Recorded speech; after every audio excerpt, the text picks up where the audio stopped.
आगे बढ़ते महाराष्ट्र में फतवे पर राजनीति गर्मा गई है। महाराष्ट्र के डिप्टी सीएम देवेंद्र फडणवीस ने पुणे में एक जनसभा में महाविकास अघाड़ी पर जोरदार हमला किया है। उन्होंने महाविकास अघाड़ी पर धर्म आधारित ध्रुवीकरण का आरोप लगाते हुए इसे वोट जिहाद करार दिया। उन्होंने साथ साथ महायुति सरकार के पक्ष में धर्म युद्ध लड़ने की अपील की है। उन्होंने कांग्रेस, एनसीपी और शिवसेना यूबीटी पर तुष्टीकरण की सियासत करने का आरोप लगाया।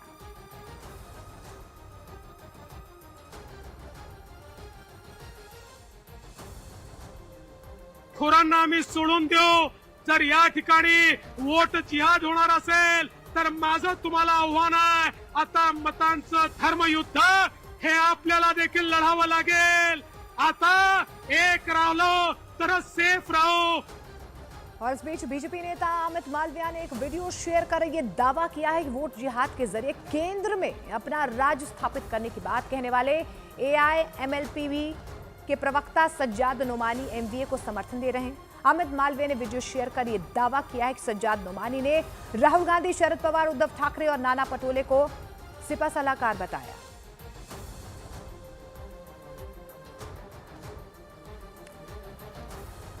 तो वहीं बीजेपी नेता शहजाद पूनावाला ने नोमानी के फतवा वाले बयान के बहाने कांग्रेस पर हमला बोला है। उन्होंने कहा कि कांग्रेस लगातार हिंदू आस्था पर चोट करती है। उन्होंने उद्धव से भी नोमानी के बयान पर अपना रुख साफ करने की मांग की। अब सीधे सीधे सज्जाद नोमानी कह रहे हैं कि ये केवल वोट जिहाद महाराष्ट्र के लिए नहीं, दरअसल इनकी नजर मरकज की सरकार मतलब केंद्र की सरकार को कैसे वीक किया जाए इस पर है। और दूसरी बात वो कहते हैं कि इस पूरे वोट जिहाद के अभियान में सिपा सलाहकार, हमारे शरद पवार और अजीम सिपाही, ग्रेट सोल्जर, हमारे ग्रेट जो इसके लिए फाइट लड़ेंगे वो राहुल गांधी, नानाजी पटोले और उद्धव ठाकरे।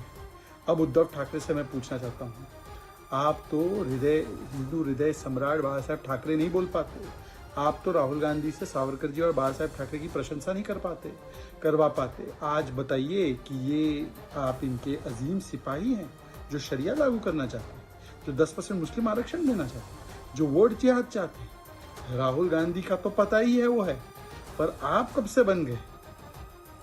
तो उधर एनसीपी अजीत गुट के नेता नवाब मलिक ने कहा है कि किसी के कहने पर लोग वोट नहीं देते हैं। उन्होंने कहा कि नतीजे आने पर गलतफहमी दूर हो जाएगी। मतलब महाराष्ट्र को लेकर कहा जा रहा है साहब खिचड़ी चुनाव हो गया, समझ नहीं आ रहा है कि कौन किस तरफ है क्या नहीं है। 3 से 4 दिन का और इंतजार, 20 तारीख को मतदान। लेकिन सबसे ज्यादा चर्चा जिस सीट की और सबसे ज्यादा चर्चा जिस उम्मीदवार की और सबसे ज्यादा विवादित चेहरा भी आप कह सकते हैं जिसको लेकर कहा जा रहा है साहब कि महायुति के अंदर घमासान छिड़ा हुआ है, नवाब मलिक साहब है भाई हमारे साथ। इंट्रोडक्शन की तो जरूरत है नहीं साहब, आइए थोड़ी सी चर्चा करेंगे। सवाल कुछ नहीं, पहला मतलब कौन एक है, कौन सेफ है, कितने बटेंगे, कितने जुड़ेंगे? देखिए, बटना कटना जो बयान है, बटेंगे तो कटेंगे, वाहियात बयान है। धर्म पर आधारित राजनीति की उम्र बहुत ज्यादा नहीं होती। जब जब इस तरह की राजनीति करने का प्रयास किया गया, भारतीय जनता पार्टी बुरी तरह से हारी।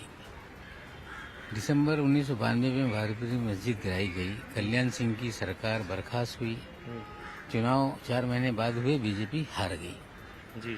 फिर सुप्रीम कोर्ट के आदेश से मंदिर बना, मंदिर को लेके वोट मांगा गया, उत्तर प्रदेश में बीजेपी हार गई। तो जो भी धर्म पर आधारित राजनीति की उम्र बहुत छोटी होती है, लोगों को समझना पड़ेगा। और इस तरह के वाहियात बयानों से उन्हें कोई फायदा होगा। आप किस तरफ हैं फिर? मतलब ये तो फिर थोड़ा कंफ्यूजन हो गया। मैंने कहा ना सर, थोड़ा खिचड़ी है। आप किस तरफ हैं? मेरे खिलाफ तो सब है, मैं सबके खिलाफ हूँ।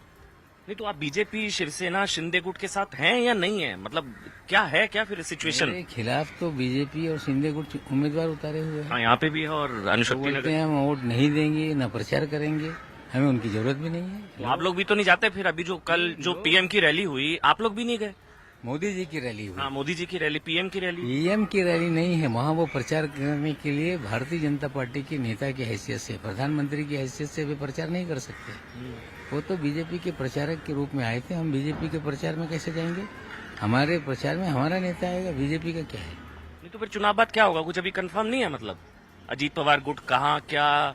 आप तो ऐसे बोल रहे हैं जैसे बीजेपी मोदी की तरफ तो जाना ही नहीं है। मतलब तो देखिए, ऐसा है, ये जो है ये पॉलिटिकल एडजस्टमेंट है, बार बार कहा गया। हम अपने विचार के साथ हैं, अपनी विचारधारा पे पूरी तरह से हम बंधे हुए हैं।